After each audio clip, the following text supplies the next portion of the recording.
The champagne at my father's funeral tasted like poison. I stood in our penthouse, my penthouse now, watching vultures in Armani suits pretend to mourn. Richard Ashford, tech titan, visionary, stranger. Dead at 59 from a heart attack. He'd built a $4 billion empire but couldn't find time for his daughter's art shows. Miss Ashford. Gerald Chen, board chairman, materialized beside me. We need to discuss transition plans. Translation, they wanted me gone. I was 28, an art curator, completely wrong for this world. They'd find a way to push me out, sell off pieces, pocket millions. I'm the majority shareholder, I said quietly. I'm not going anywhere. His smile didn't reach his eyes. Then you'll need protection. The threats started yesterday. Threats? 3 emails. Credible enough to concern our security team. He gestured across the room. We've hired the best. That's when I saw him. Dominic Cross stood apart from the crowd, scanning faces with predator awareness. 6'2", broad shoulders straining against a black suit, jaw carved from granite. Former Special Forces, Gerald's assistant had whispered. Worked private security for heads of state. Our eyes met. His were storm gray, assessing me like a tactical problem to solve. I hated him instantly. I don't need a babysitter, I told Gerald. Nevertheless, he starts tomorrow. 24/7 coverage until. Glass exploded. The penthouse window shattered inward. Screams erupted. Someone tackled me to the marble floor, Dominic, his body a shield over mine, one hand cradling my head. Stay down, he commanded, voice absolutely calm. My heart hammered against his chest. I could smell his cologne, feel his strength. Security flooded in. False alarm, a drone, not a shooter. But in those seconds pinned beneath him, my carefully controlled world tilted. He pulled back, helping me up with surprising gentleness. You're bleeding. A glass shard had cut my palm. He produced a handkerchief, wrapping it with practiced efficiency. His fingers lingered a moment too long. Guess I do need a bodyguard, I whispered. His jaw tightened. I'm not here to be liked, Miss Ashford. I'm here to keep you alive. Something in his tone felt like a warning.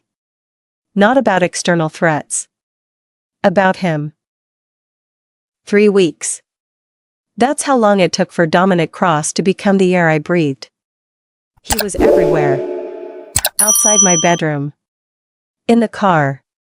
Standing against the boardroom wall during meetings where executives twice my age tested me. Silent, watchful, making me hyper-aware of every movement. It was suffocating. It was intoxicating. You don't have to stay, I said one night, finding him in the hallway at 2 a.m. I'd been drowning in financial reports, my inadequacy screaming from every page. Yes, I do. The guest suite has a bed. The hallway has a better vantage point. His eyes flickered to my face. You should sleep. Can't. Tomorrow's board meeting. They're proposing selling our AI division to Chen Industries. Your father's legacy project. Surprise rippled through me. You've done homework. It's my job to know everything about you. The way he said it made heat coil low in my stomach. I looked away. They think I'm incompetent. Maybe they're right. You stopped a hostile takeover last week by finding a patent loophole their lawyers missed. His voice softened infinitesimally. You're not incompetent, Miss Ashford. You're terrified. There's a difference. Tears stung my eyes. Nobody had acknowledged that. Vivienne. Just, call me Vivienne when we're alone. That's not appropriate. Neither is sleeping in my hallway. A ghost of a smile. Fair point. The next day's board meeting was war.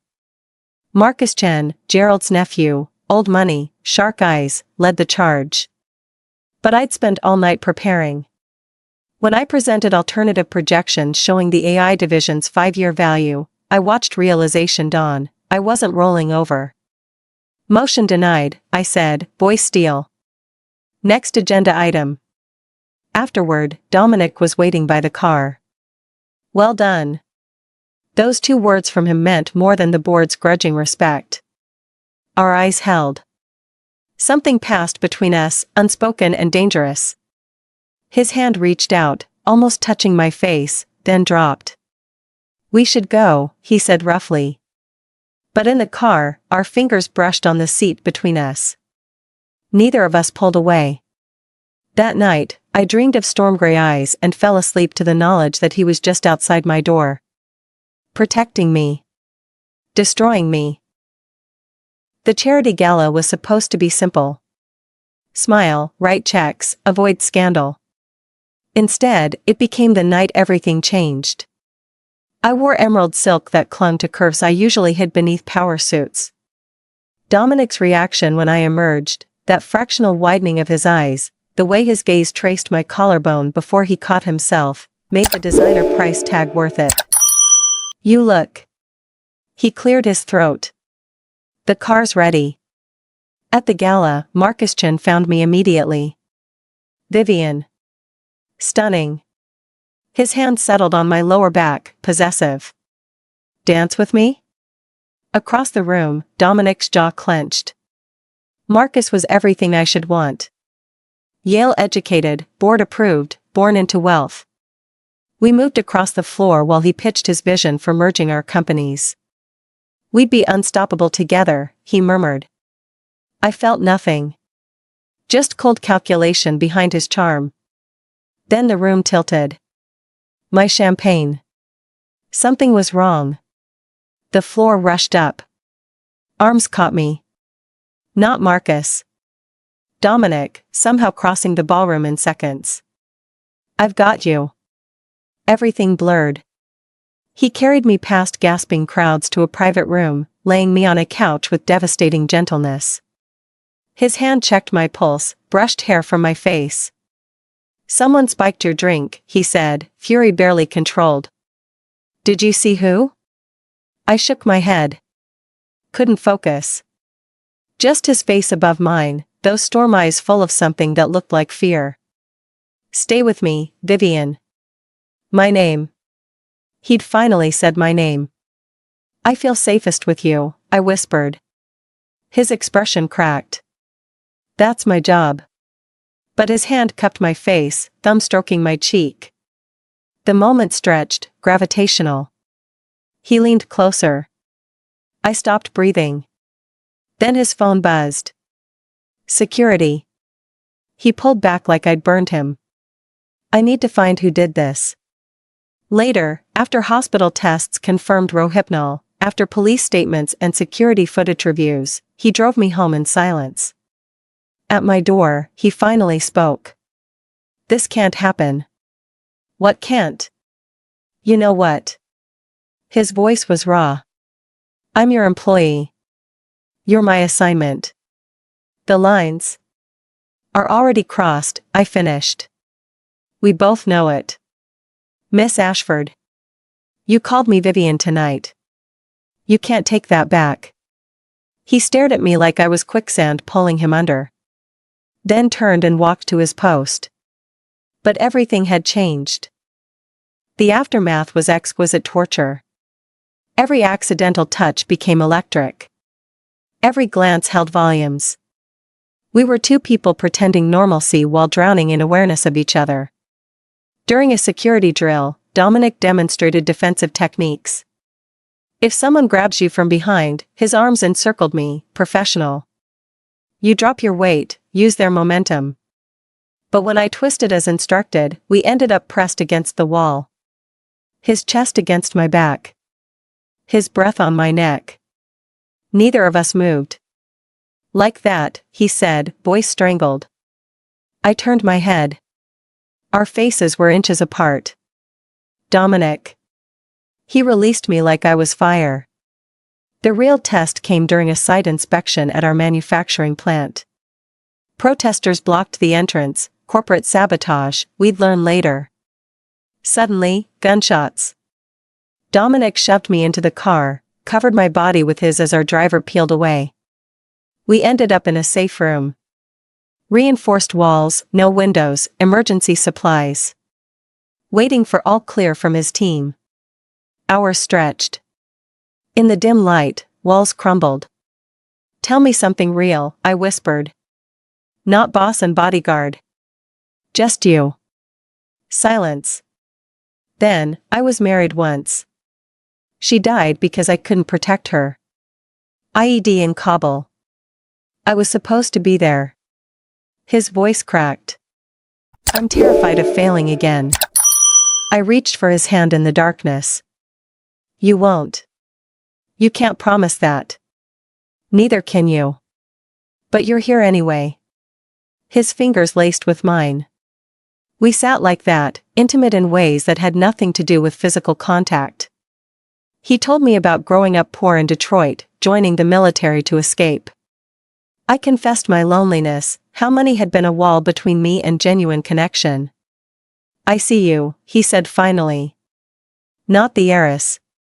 You. And that's the problem. When rescue came, we emerged different. The pretending was over. That night, I found a note slipped under my door. "I can't stop thinking about you. That terrifies me. D." I pressed it to my chest, heart racing. We were falling. No, we'd already fallen. I won the patent battle on a Friday. 6 months of legal warfare, culminating in total victory. The AI division stayed ours. The board looked at me differently now, respect mixed with resentment. I didn't care. I'd proven myself. Adrenaline carried me home. The penthouse was dark except for terrace lights. Dominic stood there, looking at the city. "Congratulations," he said without turning. I heard. I joined him at the railing. "Couldn't have done it without you. I just kept you safe. You kept me sane." I studied his profile. "What are we doing, Dominic?" Finally, he looked at me. The hunger in his eyes stole my breath. "Something we can't take back." "I know. It violates every professional code I have." "I know. I could lose my career. You could lose your reputation." "I know." I stepped closer. "And I don't care. Vivienne," my name was a plea, a prayer. "Tell me you don't want this. Look me in the eye and tell me." He couldn't. Instead, he cupped my face with shaking hands. "We can't. We already are." The kiss exploded between us.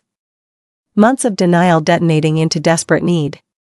His hands in my hair, my fingers clutching his shirt, stumbling through the terrace doors into my bedroom. Clothes became obstacles. His touch was reverent and demanding. I'd never felt this, like I was shattering and becoming whole simultaneously. Afterward, wrapped in sheets, his finger traced patterns on my shoulder. "This changes everything." Yes. I should regret this. Do you? His eyes found mine. No. God help me, no. Dawn came too soon. Reality settled heavy. He sat on the edge of the bed, head in hands. "We need rules," he said. "Boundaries." I pressed against his back. "Or we could just be honest. About what this is." "And what is it?" "Everything I didn't know I needed." He turned, kissed me with aching tenderness. "This won't be easy. Nothing worth having is." But as he left my room, I saw the conflict in his eyes. And the first whisper of fear crept in. We'd crossed the line. Now we'd face the consequences. The next month was paradise wrapped in secrecy. Stolen moments became our oxygen. Kisses in the elevator between floors. His hand finding mine under the conference table. Nights where we explored each other with desperate urgency, like time was running out. It was. The first crack appeared as a gossip blog photo. Blurry, but clearly us, my hand on his chest, his lips near my ear. The caption, Ashford heiress inappropriate relationship? It's nothing, I told the board. Baseless speculation. But Gerald's eyes narrowed. Perhaps Mr. Cross should maintain more professional distance. That night, Dominic was quiet. They're watching us. Let them watch. You could lose everything you've built. Without you, what's the point? I kissed him. We'll be careful. But careful wasn't enough. The threats against me escalated, specific now, detailed. Someone knew my schedule, my movements. During a routine security check, Dominic discovered a breach. Someone had accessed the building plans. When? I asked. His face went pale. Last Tuesday night. When I was with you instead of reviewing the security logs. The guilt in his eyes was devastating. This isn't your fault. It is. He pulled away.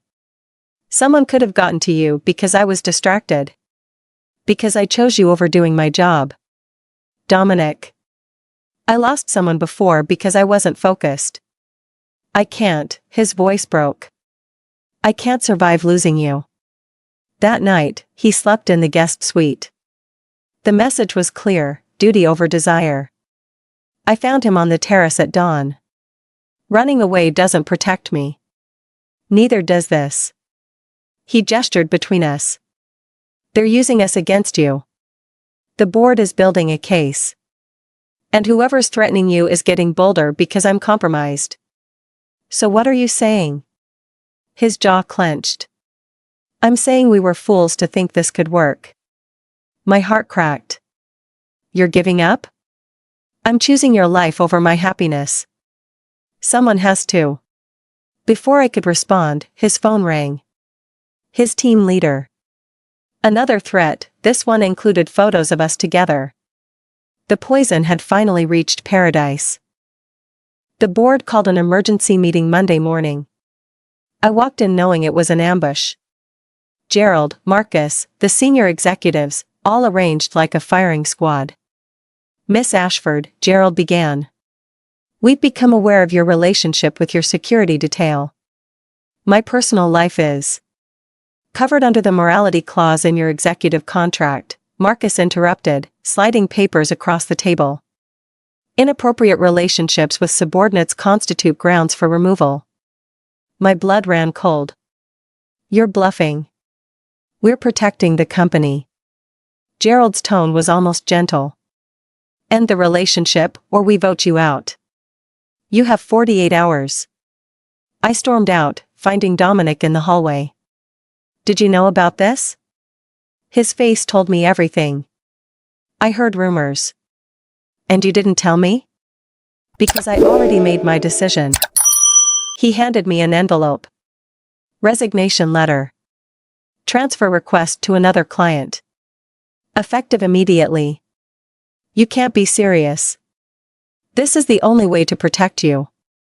Your company, your reputation. You don't get to decide this alone. Fury and heartbreak warred inside me. We're supposed to be partners. We were never supposed to be anything. His voice cracked. I'm your employee, Vivienne. This was always going to end. Coward. The word tasted like ash. You're running because you're scared. I'm running because loving you is going to get you killed. The confession hung between us, raw and terrible. Every second I spend thinking about you is a second I'm not focused on threats. And that photo proved someone's watching, waiting for me to slip up again. I need you. You need to survive. And I can't guarantee that anymore. I slapped him. The crack echoed. His cheek reddened but he didn't flinch. I hate you, I whispered. Good. That makes this easier. He walked away, and I let him. Pride and pain kept me frozen. Hours later, Marcus appeared at my door. I heard about your bodyguard. I'm sorry. Are you? Actually, I'm here with a solution. He stepped closer. Marry me. Merge our companies.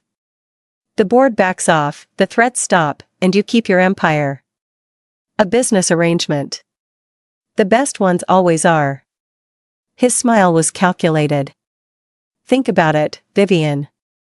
This is how our world works.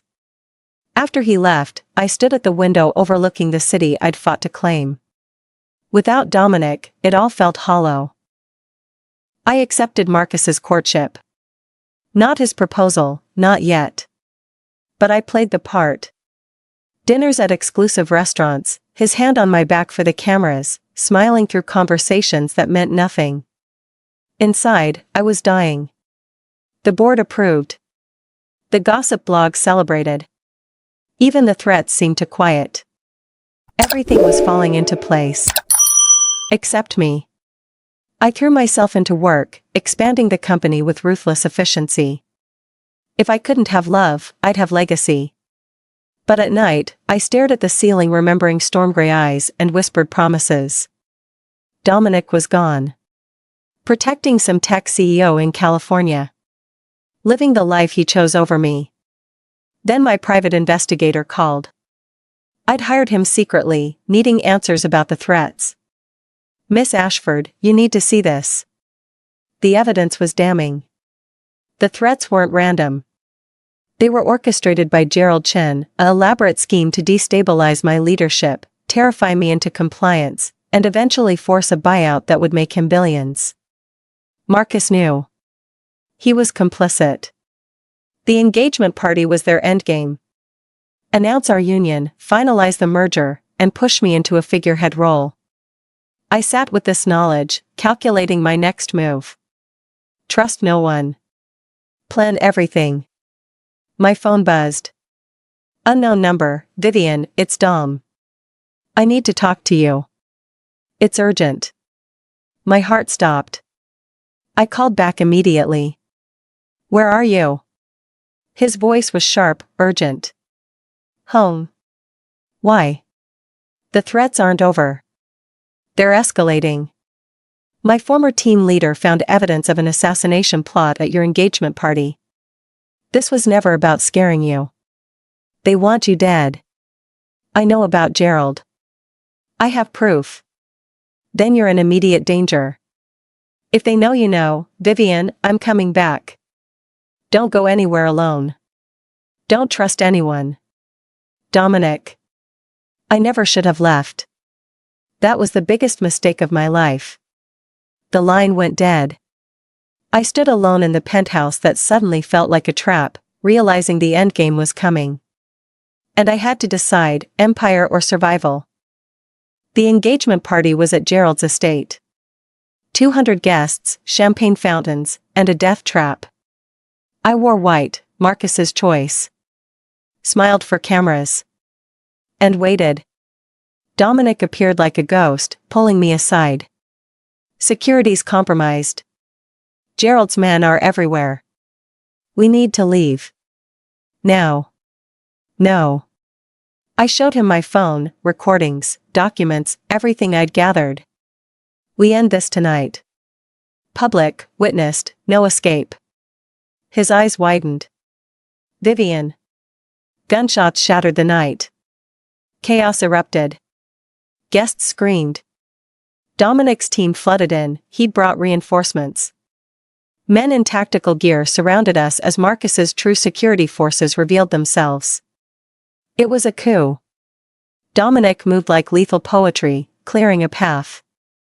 Stay behind me. We fought through the estate, his team coordinating with mine. I'd planned for this, had my own people embedded. Gerald had underestimated me. We reached a secure room. Dominic locked the door, checking me for injuries with shaking hands. I thought I lost you again. You can't lose what you never let go of. I pulled his face to mine. I choose you. Over the company, the money, all of it. I choose you. Then let me protect what matters. He kissed me hard. And that includes your legacy. We're not running. We're taking everything back. Through the night, we coordinated with authorities. The evidence I'd gathered, combined with the attack itself, was irrefutable. Police arrested Gerald, Marcus, and 17 others. But the cost was high. The company was damaged. Trust shattered. My reputation in question. Was it worth it? Dominic asked as dawn broke. I looked at him, the man who'd risked everything to come back. Every second. He smiled, real and devastating. Then let's finish this. The board meeting 3 days later was my moment. I presented evidence, restructured leadership, and made my choice. I was done playing their game. 6 months later, I stood in a small art gallery in Brooklyn. Not as Vivienne Ashford, billionaire CEO. As Vivienne, curator, artist, woman who chose her own path. After the siege, I'd rebuilt the company on my terms. Installed people I trusted. Implemented employee ownership. Then I stepped back, appointing a CEO who actually wanted the job. The empire didn't need my sacrifice. It needed my vision. There was a difference. Dominic stood beside me, his hand warm in mine. Not as my bodyguard, as my partner. We'd weathered the media storm, the judgment, the gossip. Emerged together, unapologetic. Nervous? He asked. I looked around the gallery, my first exhibition. Paintings born from everything I'd survived. Terrified. Excited. Alive. That's my girl. He kissed my temple. Gerald and Marcus were awaiting trial. The company was thriving under new leadership. And I was finally free.